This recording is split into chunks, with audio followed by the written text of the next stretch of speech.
Olá pessoal, estou aqui mais uma vez para a gente bater um papo sobre um tema do direito civil e o tema de hoje é planejamento urbano e regularização fundiária. Como a gente está em vias de começar um curso que eu coordeno sobre o tema no Instituto de Direito da PUC-Rio, eu resolvi bater um papo aí com vocês sobre isso.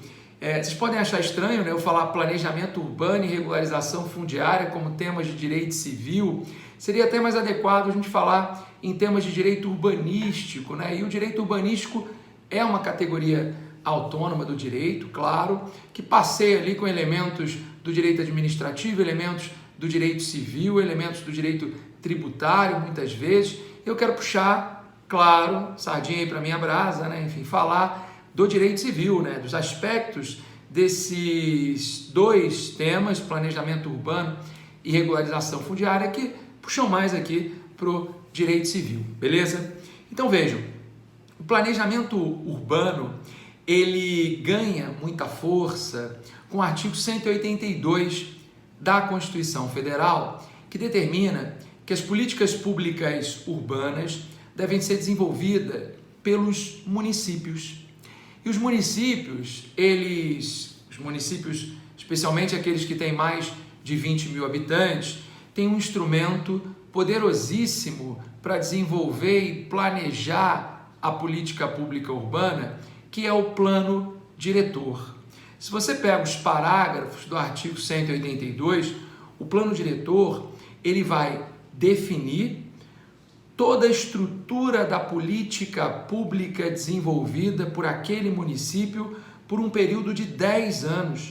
O plano diretor do município do Rio de Janeiro, por exemplo, ele tem que ser revisto no ano de 2021. Então, ano que vem, um ano importantíssimo de revisão do nosso plano e a população, a organização civil, obrigatoriamente tem que participar. Uma pena que não participa em caráter deliberativo, participa apenas em caráter consultivo, mas é importante todos nós ocuparmos lá a Câmara de Vereadores nas votações do plano diretor, discussões sobre o plano diretor, porque define a vida da cidade nos próximos 10 anos, beleza?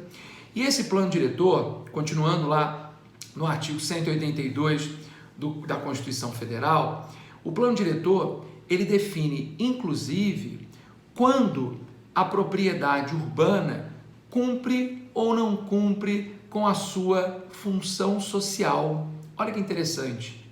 E ele ainda diz vários instrumentos que podem obrigar o proprietário a dar cumprimento à função social da propriedade urbana. Esses instrumentos, eles estão elencados no Estatuto da Cidade, a Lei 10.257 de 2001, que é a lei que regulamenta o artigo 182 da Constituição. E esses instrumentos elencados no Estatuto da Cidade, como por exemplo, parcelamento compulsório do solo, edificação compulsória, IPTU progressivo, dentre tantos outros, esses instrumentos, caso o município queira fazer uso deles para obrigar o proprietário a dar cumprimento à função social da propriedade urbana, esses instrumentos também devem estar regulamentados no plano diretor, beleza? Então, o plano diretor é uma figura importantíssima para desenvolvimento das políticas públicas urbanas.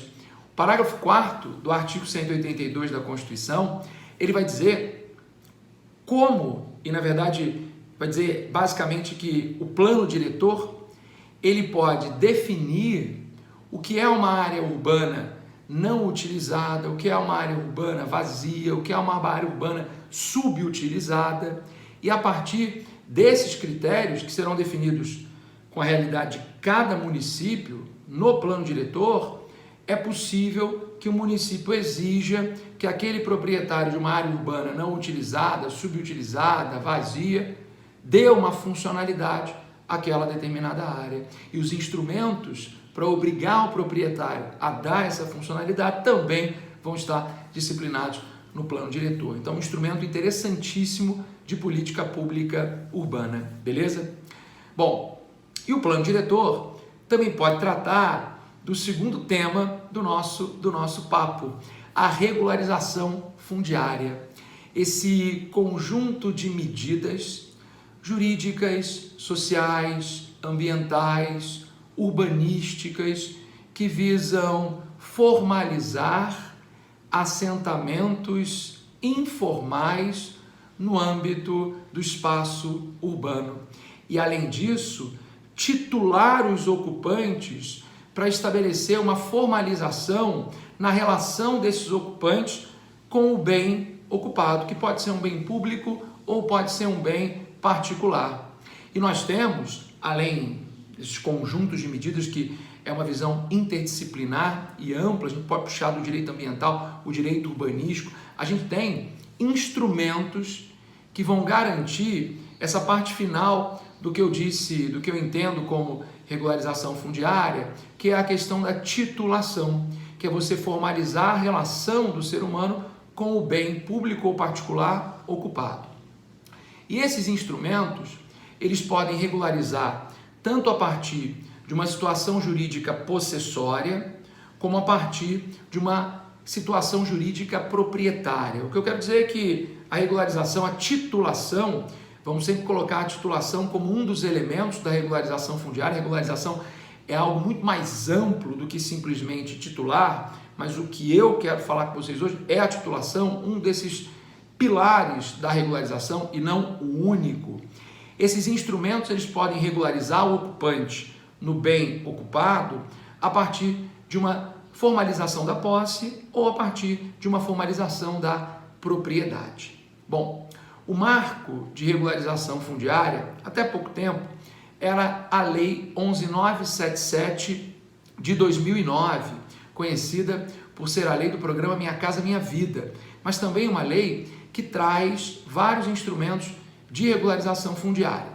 Essa Lei 11.977 de 2009, em conjunto com outras leis, formando ali um microsistema de regularização fundiária, como por exemplo a NP 2220 de 2001, que disciplina a concessão de uso especial para fins de moradia, ou então o Decreto-Lei 271 de 67, que disciplina a concessão de direito real de uso, o próprio Estatuto da Cidade, no artigo 48, que também fala da concessão de direito real de uso. A 11.977, com essas outras leis, estabeleciam um parâmetro da regularização fundiária pautado na situação jurídica possessória.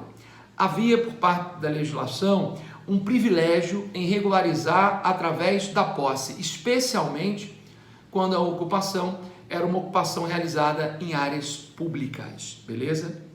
Bom, a Lei 11.977, que era o nosso marco de regularização fundiária, ela foi revogada, parcialmente revogada, claro, não toda, mas parcialmente, pela Lei 13.465 de 2017, uma lei de conversão proveniente de uma medida provisória, que é uma lei que ficou muito famosa por trazer para o Código Civil o direito de laje, mas é uma lei muito maior do que o direito de laje. Eu diria que o direito de laje é o menor dos problemas dessa lei. E, a meu ver, a 13.465 de 2017, ela muda a dinâmica da regularização fundiária. A gente deixa de ter uma regularização pautada na posse para nós termos uma regularização fundiária pautada na propriedade. E como é que eu consigo identificar isso na 13.465? Primeiro, porque ela, quando disciplina a legitimação de posse, e vocês sabem que a legitimação de posse, a gente depois pode até fazer um vídeo só sobre ela, um instituto incrível, na verdade é inclusive chamado de uso capião administrativa, né? A legitimação de posse, ela, no final das contas, quando o poder público municipal outorga um título legitimando a posse de um particular em área privada, esse particular, ele leva esse título ao RGI, realiza o registro e após 5 anos, ele pode requerer ao representante do RGI, ao oficial registrador, que aquele título seja convertido em propriedade. O registrador, a partir de uma análise do cumprimento de todos os requisitos da uso capião especial urbana, ele pode converter aquela posse em propriedade. Essa era a legitimação de posse disciplinada na 11977 de 2009. Hoje, a 13465 de 2017 fala que essa conversão em propriedade, ela é automática, beleza? Ela é automática. Então, facilitando a aquisição da propriedade a partir do Instituto da Legitimação de Posse. O próprio direito de laje, muito desconfigurado, a meu ver, porque só admite a sua constituição quando a construção base ela está regularizada e regularizada a partir da situação jurídica proprietária. Então, quando a construção base está regularizada, ou seja, a propriedade está devidamente registrada no nome titular, esse titular, aí sim, passa também a titularizar o direito à laje superior, à laje inferior e pode negociar essa laje. Outro instituto que chama a atenção, o Instituto da Legitimação Fundiária, que é uma outra forma de aquisição originária da propriedade pública, além da uso capião, que a gente usa para propriedade privada. A legitimação fundiária permite ao particular que ocupa uma área pública e preenche alguns requisitos, o poder público pode transferir a propriedade para esse particular como uma forma de aquisição originária. Mas isso aí é um papo, né? Enfim, para um vídeo próprio, é um instituto super complexo que a gente tem que estudar com calma. Depois eu vou fazendo vários vídeos e, lógico, vou tratar de todos esses temas, beleza?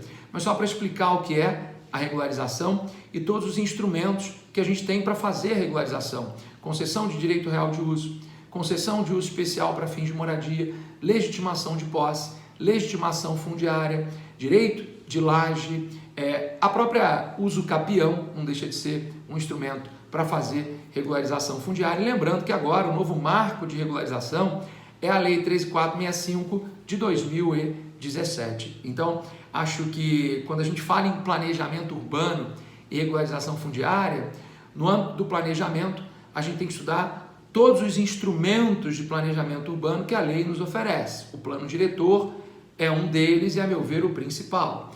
E em regularização fundiária, a gente também não só tem que entender a regularização fundiária em sentido amplo, como eu gosto de seguir a maioria dos autores, regularização fundiária plena e observar, claro, todos os seus instrumentos. Beleza? Foi um prazer, mais uma vez, bater um papo aí com vocês. Bons estudos e até o próximo vídeo. Valeu, gente!